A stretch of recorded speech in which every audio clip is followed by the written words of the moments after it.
Iniciamos el siglo XVI en nuestro caminar pausado, sin apuro, en nuestro caminar por la vida de santos, de estos hombres y mujeres que por más de 2000 años, por más de 21 siglos, van dando testimonio, semilla, fortaleza y sobre todo credibilidad a la promesa que hiciera nuestro Señor de que nos acompañaría hasta el final de los tiempos y que ni las fuerzas del infierno podrían contra la iglesia. Todas estas personas que hemos conocido por 16 siglos y los que nos faltan por conocer son de iglesia, son del jardín, son del huerto, son frutos de ese huerto florido, diverso que es la iglesia. Y por eso es que dentro del corazón cristiano tiene que haber profunda tristeza cada vez que hay personas que te dicen que ya no son católicas, que se salen, que se van. Nos tiene que entristecer. Ojo, y tiene sus válidas razones en algunos casos, porque han tenido malas experiencias, porque se han sentido aplastados por el látigo del juicio moral, o porque no han sabido ser acompañados, o por la indiferencia, o porque no están dentro de los horarios de atención, o porque sencillamente también hay otros casos que han sobrepuesto, a pesar de marcarse o vestirse con la ropa de la fe, han sobrepuesto sobre esa fe la mundanidad y la vida. Creo que todos de una u otra forma hemos caído en esa mundanidad, en esa simpleza de querer vivir a nuestro modo y no al modo que Dios quisiera que viviésemos. Hay historias que son muy largas, muy extensas. Hay otras que, como esta, un santo tan famoso como San Carlos Borromeo, que de él extraigamos prácticamente 4 párrafos muy cortos sobre su vida, pareciera una mezquindad literaria, pero o de biografía, pero fíjense ustedes que dentro de lo que uno pide en esta serie, yo le pido a Dios para esta serie, más allá de profundizar en el conocimiento, como fue el de Vicente Ferrer, nuestro santo de la semana pasada, del episodio número 66, que además quedé de verdad enamorado de su vida. En este caso, a pesar de que es una vida tan corta, una biografía tan corta, inmediatamente cuando vi la palabra sínodo, un santo pues de lo final de lo que ya sé, y fue como el ocaso de la Edad Media, una edad que entiendo históricamente pues existió por 1000 años aproximadamente,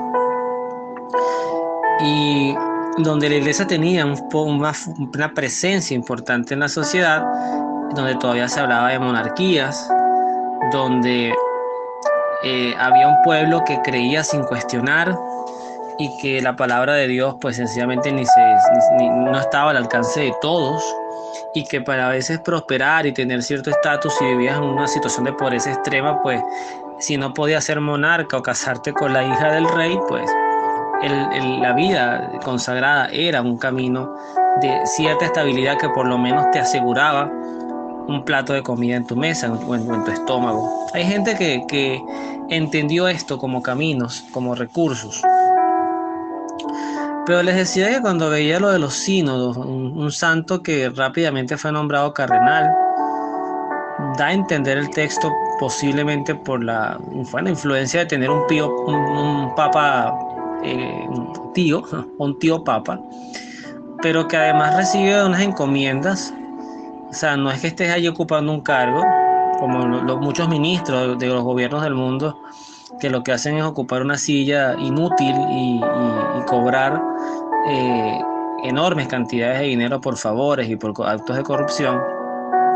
Carlos Borromeo se toma en serio su papel de cuidar, de ser un buen pastor de pastores.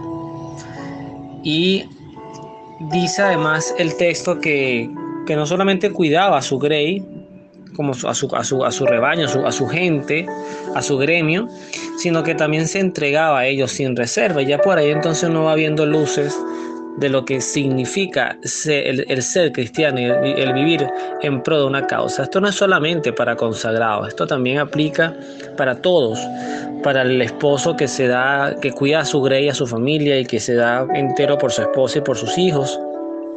La esposa igualmente en su hogar, sin pasar facturas ni cuentas, yo te di esto, yo te cocino, yo te lavo, yo trabajo, yo salgo. Esas discusiones que aquí no se trata de quién da más a quién da menos, que al final todos suman un mismo pote.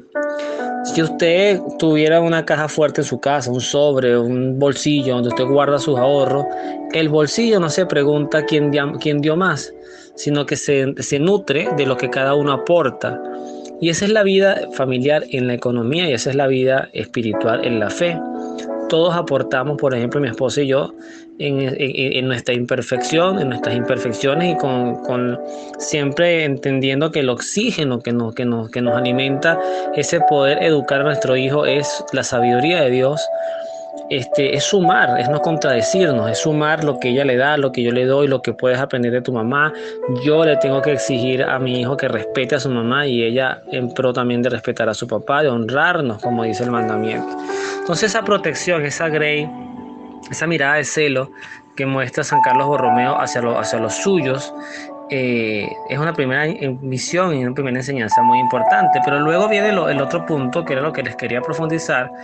El cuidado y esmero a los sacerdotes lo hace convocar sínodos y en especial hacen un énfasis en las disposiciones que emanaron de uno de los concilios que ha tenido la Iglesia, un concilio famoso que fue el Concilio de Trento, un concilio que además se dio entre los años 1545 y 1563. No crean que me sé eso de memoria, que estoy leyendo para hacer soporte a lo que les quiero decir. Y en este concilio se dice que se dedicó de manera especial que los obispos debían presentar capacidades y condiciones éticas intachables. O sea, se sube el nivel, se sube la vara con la cual a su vez serán medidos. Eso también está en la palabra, sobre todo, no recuerdo honestamente, les debo la epístola, pero hay una parte donde creo que es San Pablo o alguno de los apóstoles que dice que no se hagan llamar maestros, porque es que además los maestros van a ser juzgados con mayor exigencia y los consagrados les pasa lo mismo. Entonces, ¿qué hace que tú tengas una condición ética intachable? Bueno, es aquí donde emana, por ejemplo, se confirma en este concilio la exigencia del celibato clerical. Fue a partir del Concilio de Trento. O sea, el sacerdote tenía que ser célibe. ¿Qué significa eso? La castidad, la pureza, el arrancar de ti cualquier tipo de pasión. Y además le hace honor a aquella frase del Evangelio donde Jesucristo hablaba de los eunucos y decía que había eunucos que nacían así, otros que eran mutilados y de manera involuntaria, y otros que se hacían eunucos por el reino. Y ese eunucos por el reino ataja perfectamente, encaja como una pieza perfecta de rompecabezas en esta expresión que el Concilio de Trento supo interpretar como el celibato clerical. Pero además, también en este concilio se enfatizaba el hecho de que se debían crear seminarios especializados para la formación de los sacerdotes. Es decir, esto no es solamente un tema de inspiración.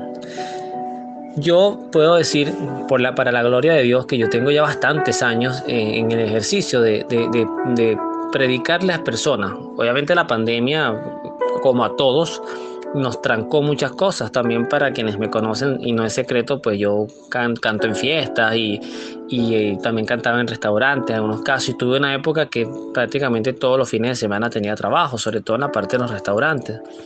Llega la pandemia y aquello se acabó. Se acabó, que al sol de hoy todavía no me he podido reactivar en ningún trabajo.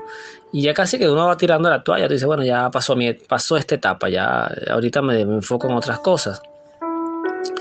Y la prédica es igual, pero yo me daba cuenta que cuando yo empecé con el ejercicio de predicar, que me fascina, o sea, me gusta porque me gusta hablar de Dios, es algo que me gusta, no es que yo sienta que soy además hay gente que yo escucho que lo hace súper bien, pero notaba una diferencia entre estos que lo hacían súper bien y yo que quizás tenía por Dios el don de la palabra y Dios me empleaba como instrumento. Por eso es que ningún mérito hay en mí, sino si algo brilla es la luz de Dios. El vitral es hermoso porque la luz del sol brilla a través de él. Sin luz no hay nada que admirar en un vitral. Eso mismo ocurre con los buenos predicadores, pero me daba cuenta que yo me iba limitando y mi discurso se iba haciendo cíclico, porque no me estaba formando. Entonces siempre terminaba hablando de lo mismo y uno trataba de como que la gente se riera. Creo que todavía no trata de que la gente se ría, reflexione, llore. Eso sale del momento, eso no se planifica, pero me estaba haciendo monotemático. Cuando yo empecé a proponerme, no tanto con libros, que sí, al momento que yo agarraba el catecismo, lo he leído, la Biblia, le voy haciendo ese recorrido todavía, no he logrado la meta de leer la Biblia completa, pero me la tracé y ahí voy. Voy por el libro de Daniel, ya tengo ya como 2 meses detenido, pero ahí voy, tratando, y con la otra serie que hago, a la luz de su palabra, pues me obligo, como dicen que sarna con gusto no pica, me obligo a siempre mantener la Biblia en mis manos y trabajarla y compararla y buscar análisis.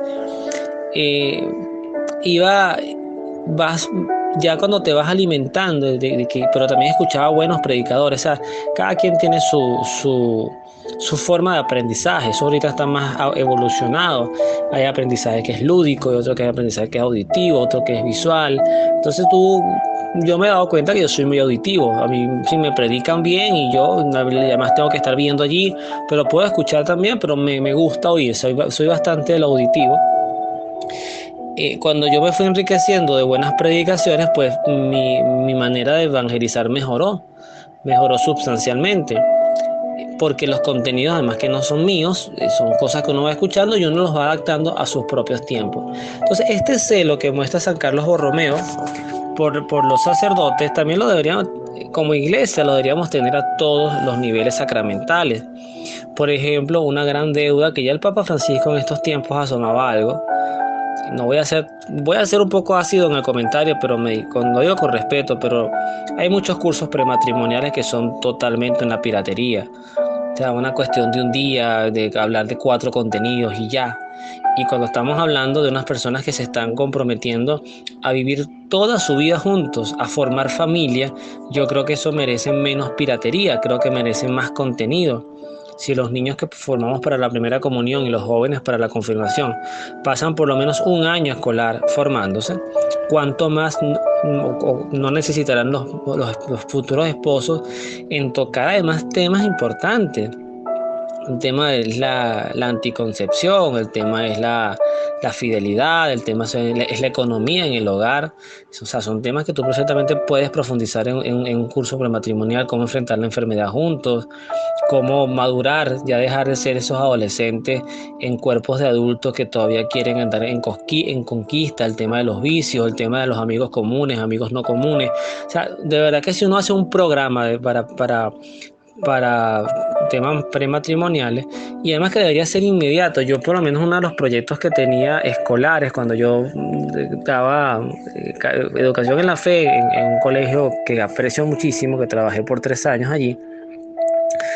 Yo cuando agarraba a los muchachos en 5.º grado, ya ellos venían de haber hecho la comunión en 4.º, y yo les decía a ellos que ya ustedes desde hoy, desde 5.º grado, se están formando para la confirmación. Ellos se quedaban sorprendidos porque la confirmación la hacían en 4.º año, y decían, no, pero es que ustedes desde ya van a empezar a recibir de mí, y por ende, por supuesto, de Dios, herramientas para que cuando les llegue la pregunta, si se quieren confirmar, ustedes lo hagan por convicción. Y el confirmando debería ser igual. Cuando te confirmas de una vez, por lo menos lo que quede de 5.º año, pues vamos a meterle ahora el tema familiar, matrimonio, familia, hijos, economía. O sea, de verdad yo siempre he dicho que los colegios católicos han tenido en sus manos unas oportunidades que a veces siento que se les diluyen por otras cosas que son muy banales. Y las universidades católicas también. No todas las universidades son obviamente de corte confesional, pero en Venezuela, por ejemplo, además es mi casa de estudio donde yo me gradué, la Universidad Católica Andrés Bello, y hablando, claro, del periodo 2002-2007, pero ahí no era precisamente a Dios lo que uno conseguía en las aulas, porque era un contenido centrado en la profesionalización. Entonces podías algunas pinceladas de ética por allá un 9.º semestre, pero más que todo ahí, si tú querías buscar a Dios, tenías que activarte en algo externo, extra cátedra, y perdemos identidad con esto y perdemos posibilidades de formar también ciudadanos. No solamente los sacerdotes requieren formación, también todos los bautizados, porque todos vamos a tener un rol social desde una mirada sacramental. Hoy nos podemos preguntar por qué los jóvenes ni piensan en el matrimonio, ni piensan en los hijos. A veces los hijos todos lo vemos como accidentes, no planificados. Bueno, llegan de manera inesperada, generan llanto en una madre cuando deberían generar alegría. Eh, una madre que se coquetee con la opción del aborto. Wow, es duro. O sea, es como que yo lo siento así, es como que yo ahorita veo a mi hijo y le diga, ¿será que te vendo? ¿No te vendo? ¿Será que te desecho? ¿Será que te dejo en una avenida? Como hay personas que dejan a veces a perros. Entonces hay gente que se alarma porque dejan los perros a la autopista, cosa que me parece totalmente algo despiadado, pero no se alarma por los temas como los abandonos o los asesinatos de los hijos. Todas esas cosas ocurren porque sencillamente no nos confrontan con preguntas que tienen que ser agudas y que tienen que llegar a la conciencia del ser. Creo que esto nos lo inspira también esta idea superflua, lo digo superflua por lo rápido que lo asoma el texto biográfico, pero lo que San Carlos Borromeo quería cuidar a tu Grey es también formarte, porque tú vas a ser a su vez formador de nuevas generaciones. Y luego de manera concluyente pues dice que su labor pues inspiró o supuso mejoras en las costumbres y un incremento en la vida cristiana de su diócesis, y eso es importante. Por sus frutos los conocerán, dice el Señor. Europa se dice y se lee, y quienes viajan y te dicen, y también hacia el sur de América o hacia el norte de América, todavía hay gente que habla bien, las iglesias cada vez están más solas, ya las iglesias quedan como museos, ya no hay vida cristiana. Diócesis secas, sin canto, sin jóvenes, sin alegría. ¿Qué nos está pasando? No lo sé. Francamente no lo sé. Hay quienes le echan la culpa a la visión ortodoxa, conservadora, pero los que se han puesto a inspirarse, a inventar reggaetones y luces y a hacer de los altares tarimas de shows, tampoco les va muy bien. Las iglesias que se han puesto, como la iglesia anglicana, a ordenar sacerdotes, sacerdotisa, matrimonio homosexual y cuantas cosas se les pasa por la mente, tampoco les está yendo muy bien. La iglesia de Alemania está viviendo un proceso de separación con la iglesia católica triste, doloroso, lento, cismático además, por querer adaptarse a las corrientes del mundo, recordando, y lo digo como una plegaria, de verdad, a nuestro Señor, que haya luces de corrección a tiempo, recordando que nosotros no somos personas de este mundo y que el mensaje de Cristo no está hecho para adaptarse al mundo, sino el mundo adaptarse al mensaje de Cristo, al mensaje del Padre, del Espíritu Santo. Creo que todo esto nos lo puede inspirar un santo sencillo en el conocer, pero con agudeza, con profundidad, que además le tocó, como les digo, vivir un tiempo no nada fácil, porque estamos a pocos años, a posiblemente unos 200 años, 2 siglos, de lo que después sería conocida como la Ilustración, la Revolución Francesa, que ya llegaremos allí, y que marcó sin duda un antes y un después en toda la visión y la posición de la Iglesia. A veces Dios dice hasta aquí. Les confío un tesoro, no han sabido aprovecharlo, pues se los daré a otros que sacarán un mejor provecho de esto. No sé qué tenga pensado nuestro Señor para el futuro, pero mientras tengamos presente, vamos a pedirle perdón y vamos a tratar de hacer las cosas mejores en nuestras casas, en nuestras familias, en nuestros hogares, porque Él se merece lo mejor de nosotros. Que Dios los bendiga, nos vemos en la oración.